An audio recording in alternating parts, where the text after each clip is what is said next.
Today's episode will be directly from a training I just did for my private clients over at my academy. And this was a self-paced training. It will be in a different audio format, so please forgive me on that. But I hope you enjoy, and I hope it encourages you to stop procrastinating and become a better person for interviewing for tech jobs. Welcome to How to Switch to a Tech Career in Your 30s and 40s. It's the podcast where we love to get excited and down to brass tacks, talking about the real things that help you move the needle when you switch from any other career into a high-tech or IT career. And this is where we're going to discuss the real hints, tips, tricks, and the methods and the protocol that help you switch into a real tech career. So welcome. All right.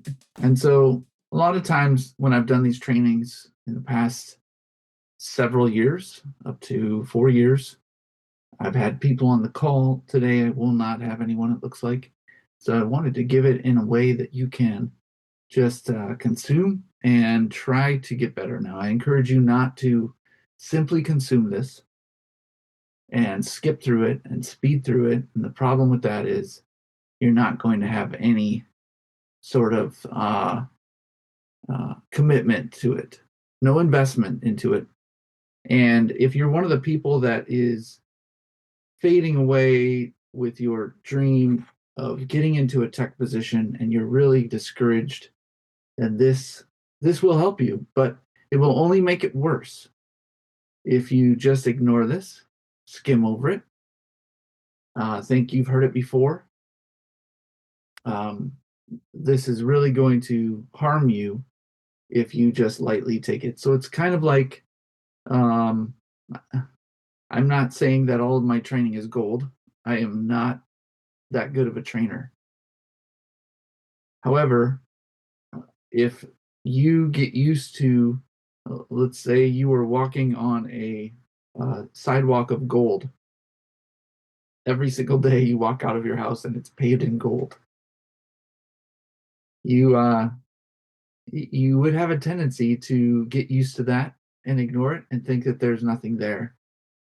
And now, of course, you might go and dig up the gold and sell it or invest with it or something like that. But when you get used to something that's good, often we take it for granted. So I would encourage you somehow to see if there is any gold in this, not just to ignore it because you think there's nothing there. And I encourage you to see if there's any fool's gold. Maybe there's something I'm blowing smoke here. And I encourage you to tell me that. So, looking right at you in the camera, don't ignore this. I'm going to look at my big screen now and we'll go over there as I sip my tea. Let's talk about a gut check. And this is what I'd like to give you today. I'd like you to grade yourself. Some of you I know that could be watching this have never done this. I'd like to grade yourself by imagining what others have said about you in the past week. You know, have there been people who, maybe friends, family, maybe coworkers? What have they said about you? What have they said? Have they said you're friendly, helpful? Have you had silence? Has no one said anything to you or given you any sort of feedback or compliment? Have they said something negative? This is a checkup on your attitude. It's a checkup on your heart. Nobody knows your heart except God. You don't even know your heart very well. I don't know my heart very well. So I need to have people, I need to be open to what others might say. I had some tough conversations. I don't know if they're tough. Some deeper conversations with the pastor at the church I'm currently at this week. And I have to be open to hearing what he says and how he says it. And the reason they're tough is because often when you give feedback, you're going to meet some sort of resistance or some sort of it's just natural for us to not assume that everyone knows everything about us or is always speaking something that's true, especially when you don't know the person at all. If you don't know someone and you get feedback from them or you're giving feedback to them in either situation, you need to be a little bit on guard. But after a while and a few back and forth, a little trust is built and you need to get feedback. If you're not willing to take in feedback, or if you're getting silence here, you feel like nobody's saying anything, it could be that you're not approachable. All right, so what does this have to do with switching to a tech career? If you're the type of person that is unapproachable, then you won't do well when you finally do get into an interview. And people sense that. Recruiters and hiring managers are good at this, sussing out people. And if you're unapproachable or you're shy or you're unapproachable because you're boisterous and too out there, if you can't match and mirror, not just necessarily match and mirror, but be someone who shows that you're going to be approachable. You're going to take some feedback, but you're also going to be confident in moving forward no matter what. Show yourself to be that kind of person, and you'll do well in the interview.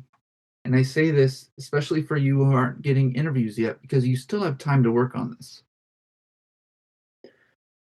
I encourage you to reach out to me, and I will give you feedback. If you're in my paid clients program, my private clients, usually the private clients are paid, not always, but usually, then I suggest that you reach out and say, hey, Brooks, what kind of a person do you think I am? And I will give you some feedback. All right, what would others say about you in the past week? So if nobody's given you feedback and you honestly can say you haven't had situations where you get feedback, then this is the question for you. What would others say about you? Not just think, but say. What would your spouse, if you have one, your child or children, your niece or nephew, your neighbors, your coworkers, your faith family, people in your church or synagogue or your temple, wherever you're at? For me, this past week, it was my 30th anniversary. And I got some good feedback from my wife, some positive feedback and some negative feedback. And I need to listen to that. And if I don't, I'm really not someone that people can work with. That's tough because maybe you're like me and you think you're a go-getter. I think I am. I think I'm someone who's going to be always trying to produce, always trying to work hard, always trying to hustle here and there. And if I don't get feedback, I can really run into a rut. I can really get to the place where my ventures come to a dead end and it was all a waste because I don't know how to listen to some feedback that might be critical to my plans. Critical meaning negative, but critical meaning also very important to my plans. So that's the type of personality I am. What if you're laid back? What if you're the type of person who really is really chill and you're going to go with your plans no matter what? And people don't know your plans. You're not very out there. And you just kind of have one solid plan in the back of your mind, and you've been pursuing it for 10 years, maybe 5 or 10 months. You've been pursuing it. Nothing really has happened yet, and you really don't want to share it with anybody because you're fearing that they're going to give you some critical feedback. You need to share it. You need to get it out in the open, and you need to become someone who can get some feedback. So if that's the case still, you need to imagine what would other people say. And if you're thinking people haven't said anything, but they would say that you're the type of person, and say your name is John. John, what I'd say about you is You're kind of quiet, you're kind of into yourself, and I'm not sure who you are and what you're doing. Uh, that means that you probably need to speak up a little bit more. You can't get hired when you're that quiet because you need to be someone who can speak up and share a little bit about what you're doing, what's encouraging to you, and what sort of projects you've been on. That's the type of person who can get through some screening calls. All right, so you may know something that you can do, and I want you to become better, and I want you to imagine what it would be like and what would happen if 1% of increase and improvement occurred in your life when it comes to relating to other people. What if you spoke up more on one day of the week? That's not even 1%. Without boiling it all down, what if you just chose to speak up during a meal with your friends or coworkers? You just chose to put yourself out there a little bit more. What if you're like me? You're already speaking up. Well, what would it be like if I just didn't share everything for 1% less each week, or didn't share everything 1% more? If I simply held back my opinions 1% more each week or each day. So maybe just holding back one time per day. And then imagine the relationships. What would happen with these relationships? What would the 1% be in a relationship? So think of someone who's valuable to you, and or you're valuable to them. If you improved your attitude towards them or your service towards them 1% more, what would that relationship turn into? It would be good. The reason I'm having us go through this as a gut check is it might seem like self improvement, but it is very pointed self improvement because when you get into interview situations, the way that you act normally around people will come out. People will be able to assess. This isn't about you having a story, uh, trying to have a good story about a conflict. That's not what this is, although this applies to that. That's a common interview question. Tell me about a time when you had a conflict and you worked it out. This is more about you trying to become the type of person who works more naturally, more of a servant in relationships, so that you get sussed out as someone who's very valuable and can be worked with in a company. Before I go to the next slide, I just want to remind you of what I've said so many times. Often the people who are the smartest at code and figuring out how problems can be solved in code are not, most of the time, they're not very good at working with people.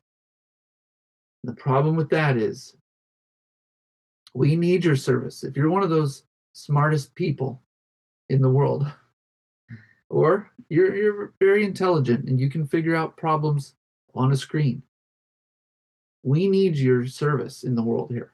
We need you to keep pushing. We need you to get out there and get a position or start a company or get some projects done. The reason we need you is because we need good people like you. If you're watching this, you're on my good people list because you're either following me or you're in my client program or you're on my academy at school. So I don't mess around with people that are inherently evil trying to make bad things happen. So all that to say, we need you doing your skill. We need you to do what you do. And in order to do that, serve more people, you have to be able to work with more people. On the flip side is if you are really good with working with people and you need to work on skills more, that's probably why you're not in a position yet. You can get to the screening interview. You can get through it. You can even get through the second or third interview. But if you start flailing about and getting a little underconfident, they can tell that you're blowing a little smoke. Just being a good guy can get you in a job, but it might not be the job that you want. So you need to work on your tech skills. I would fall into that category. So I have to work and brush up quite a bit. And I'm often in positions where I'm learning a lot. All right. Let's talk about self-reliance. I want you to get confidence in what you do. I want you to get confidence to the point where you can rely on yourself. And that means you're not needy, but you're not overly confident. You want to serve a lot of people, but you don't necessarily need a lot of people. You can be around a lot of people and work with them to build something even greater. But confidence means you can do this. And without this, you're going to have a scramble. If you can't ever get confident in one area, so you can't ever get really good at data analysis, you can't ever really get good at um, getting a job then in data analysis. For example, that's one example, but if you keep trying to get into a data analyst job and you don't have confidence in what you're doing and how to use, maybe using Python, PyTorch, is that used for data analysis? Maybe some other skill that you've got to get. But you keep trying to find data analysis jobs. You will be scrambling for quite a while until you get confident. You feel like you know that you can do this on your own. You can you can create projects, you can do analyses all on your own. So confidence is a metric which improves performance because of improved performance. It's like a flywheel. In other words, it allows your performance to shift into a higher gear. Less work, higher output. If you're on a bicycle, you know that you can shift gears. When you're going up a hill, you can pedal faster and get up the hill with less effort. When you're going on a downhill, you need to then shift to a higher gear so that you can pedal less and go faster with less effort. Otherwise, you're doing too much work to get down a hill. Of course, you can coast as well. Let's just say you're going on a straight path and you start to build up your speed. You shift into higher gear, your pedals start to go slower, but you're covering more ground with the same amount. So, in other words, there's probably some science around how many RPMs or your cadence you need to have. But if you can keep your cadence at a certain level and go faster and faster and faster, that's what the gears do for you. And that's what's happened in my career. I've been able to look at positions and apply to them. And my application to job offer percentage, it was very low last year, very low. In fact, it was 2%. I did get a position, and then this year, I had another situation where it was very high. And I think it has to do with being able to shift gears. When you have a level of confidence in your niche, you can work the same amount and get higher pay. It's because you've added on these experiences, you've added on these projects you've done to the point where you're working, it feels like you're working the same amount, but you're able to earn more or get into more interesting positions that you want or get more benefits or just work less each day. Instead of doing 10-hour days, you can do an 8-hour day and get the same amount of work done. And I'll just say that comes with experience, but it starts with confidence.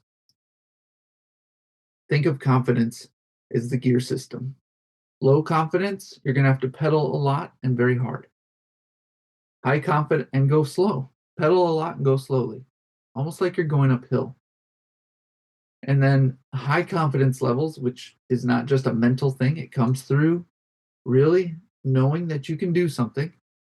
High confidence levels, that's like pedaling slowly, not necessarily going downhill, but pedaling slowly and going very fast.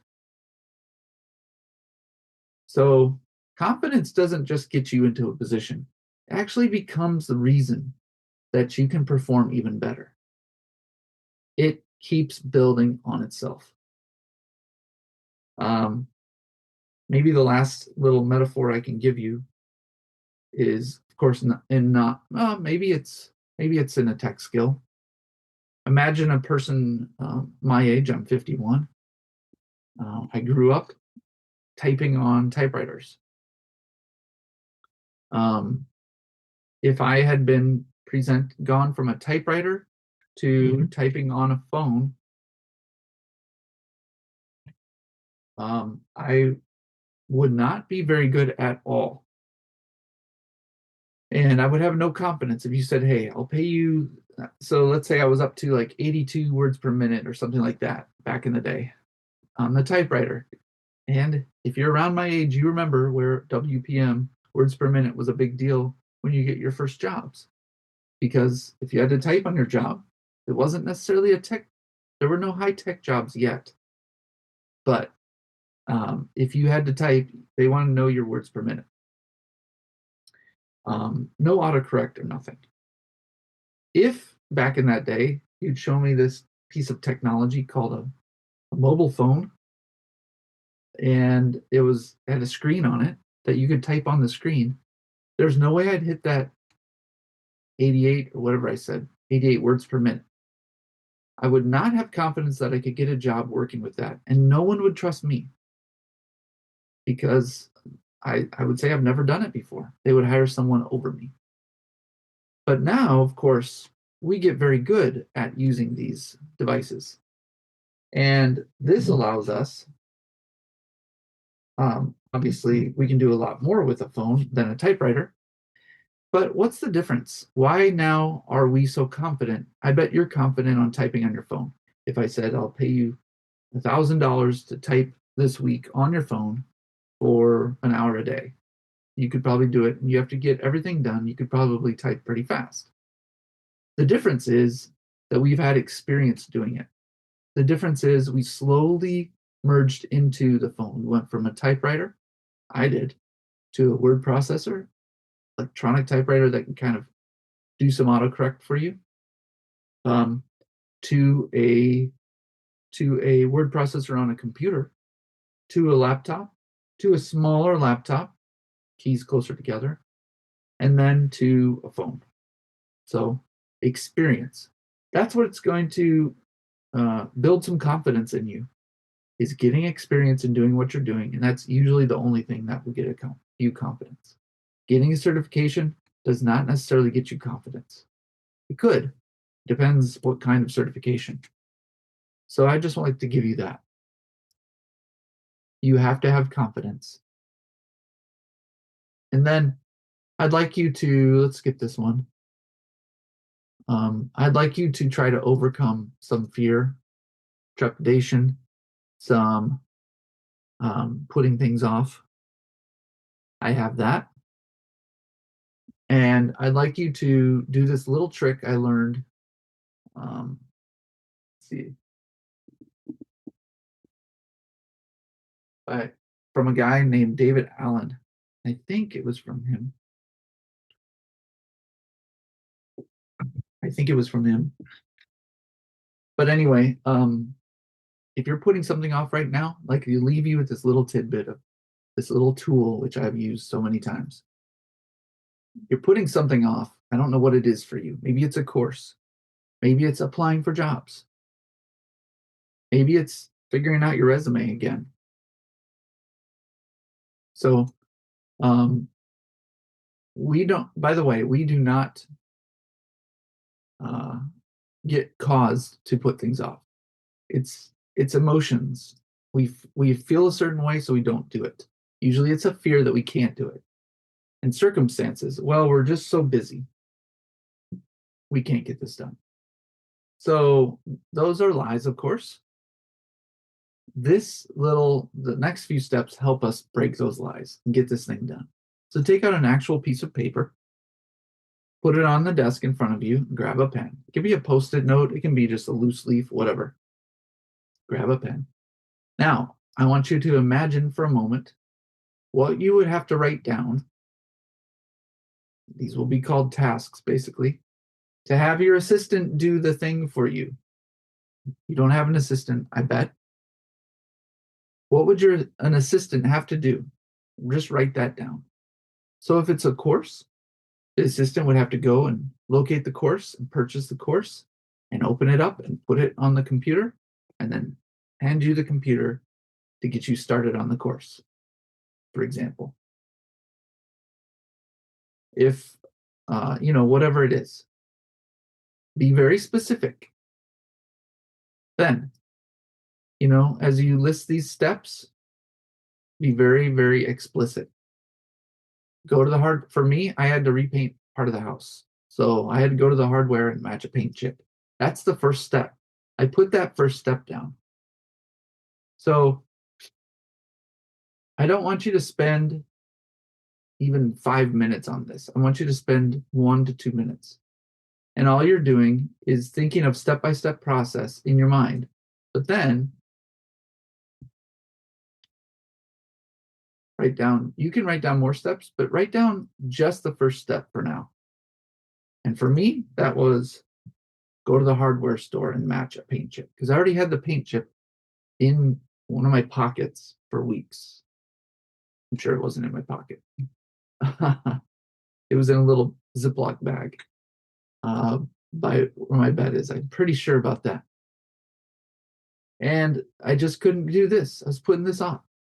So I wrote down just the first step. And then, of course, as you can see, you've been reading forward. Walk away for 10 seconds from the piece of paper. Now come back to it and say, wait, I don't have an assistant. I might as well do this myself. That got me off the chair and off the whole cycle of procrastination for painting my house. And I bet it will help you as well. Try it. If you have any questions, you can reach out. Well, I want to thank you for joining the training and watching and being faithful to it. That says a lot about you. And if you're skipping through and you haven't watched it, I encourage you to go back and watch. And I can't make you do it. And that's the whole problem. I wish I could make people do things and control your trajectory, but this is up to you. And I want to encourage you in any way I can. So thank you for joining, and have a great rest of your day. How to Switch to a Tech Career in Your 30s and 40s is the podcast that tries to help you switch into a tech career, no matter what your background is, give you some support and some encouragement along the way. Now, if you're stuck and you need some help, give me an email at info@techlead.com, info@tekleed.com, all spelled wrong. Until next time, my name is Brooks Haynes, and I've been your host today, and I thank you for listening. From the shores of the Vermilion River in southeastern Minnesota, have a good day.